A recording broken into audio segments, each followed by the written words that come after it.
everyone, I want to take this time to make a video or a vlog about kind of how frustrating it is to work with a disability, especially an invisible disability.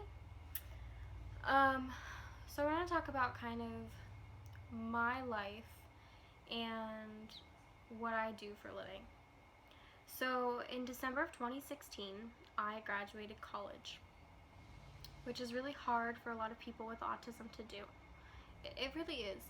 And I'll leave that for another day. But I graduated.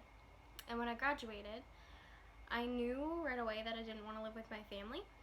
At that point, I had been in a relationship for almost 2 years. And this person I had lived with.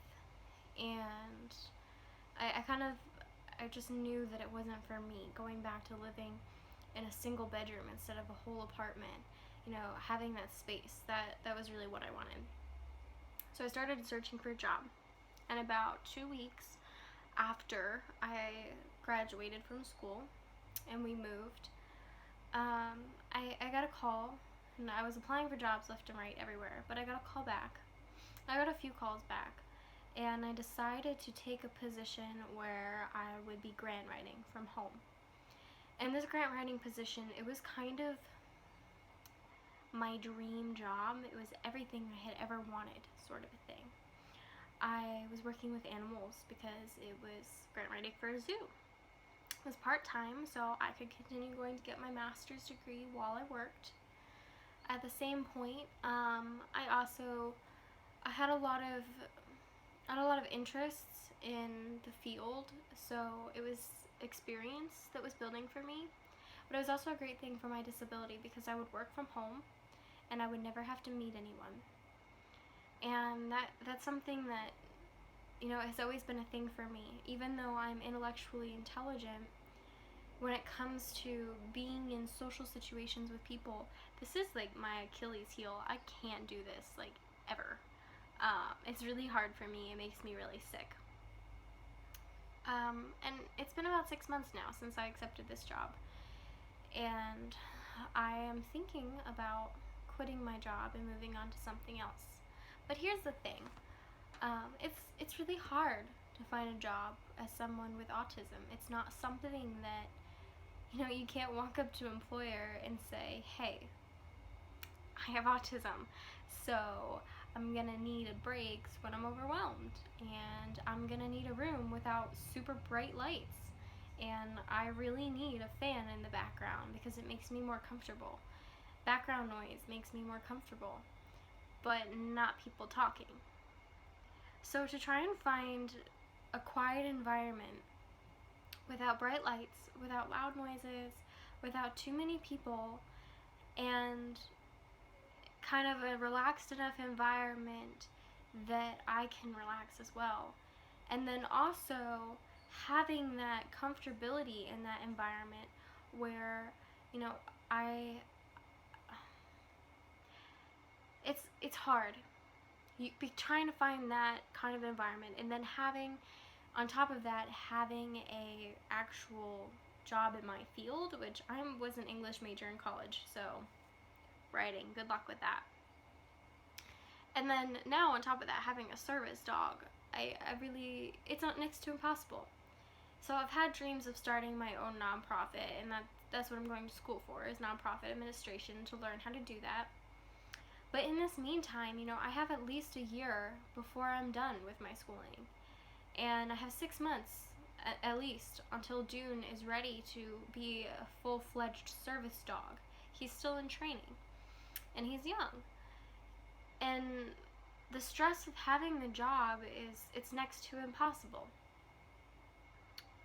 But I think it really puts us in a hard place. It puts me in a hard place because I don't want to live with my parents. I want to live with the person that I love. I want to live in an environment that I feel safe and comfortable, and I can control everything. I can control the noise levels. I can control who comes and who goes. And that's not something I've ever had before when I was living with my family. And, you know, kind of living in that environment has been the best thing for me. It's made me feel so much better. But being able to provide for that environment is hard. And, a lot of people have said, go look into disability, getting supplemental security help from the government. And, they understand you have autism. But the thing is that my disability is not a visible one. And the government, they are determining for me whether I am disabled enough or not based off of paper from different doctors that I've been to over the years. And that's kind of a really difficult thing, because they don't know. They don't know what's going on. They don't know how to do that. And besides that obvious problem, you know how long it takes to get help like that? I've been denied twice, and I started applying 6 months ago, and now they want to do a hearing, which takes 18 to 20 months. 18 to 20 months for someone who's not able to work. What do you do? Like, that's what I want to know. For people who don't have the resources like me, what do you do? Do you live off of your parents? What if you don't have parents available?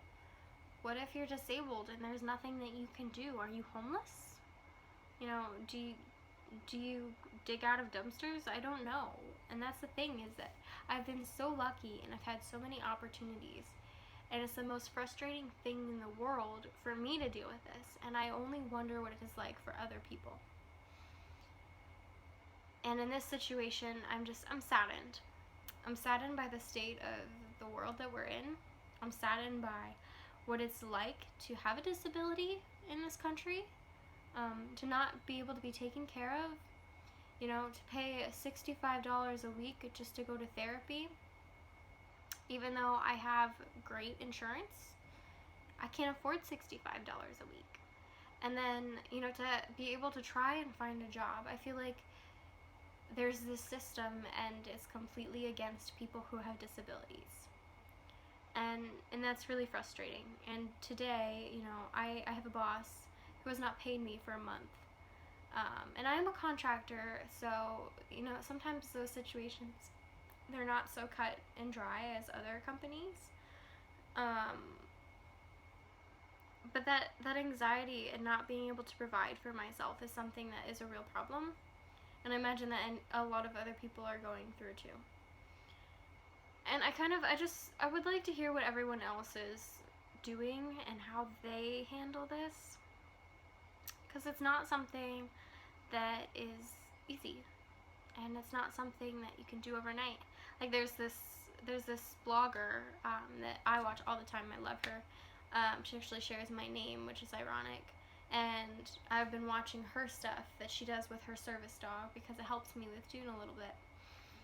And she, she's constantly buying new stuff for her service dog. She constantly has all of this, medical equipment that she can afford. And, half the time I can't even afford my medicines.